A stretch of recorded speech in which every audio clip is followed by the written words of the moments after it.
I was sent this Slopehill black matte finish hair dryer. It's an Ionic hair dryer with 3 settings. So you've got cold, warm, and then hot. Now if you're on warm or hot, you can also hit this button and it makes it cold. Comes with three different attachments, 4 directional, and they just kind of spin on and lock into place. Put it on the front. So let's see what it's like.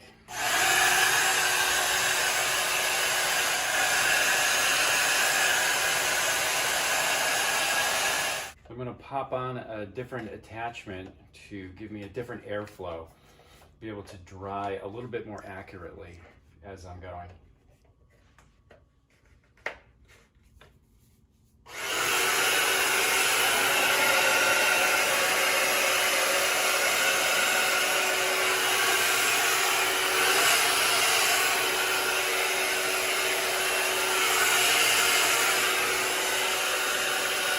Lastly, I wanted to show you the plug.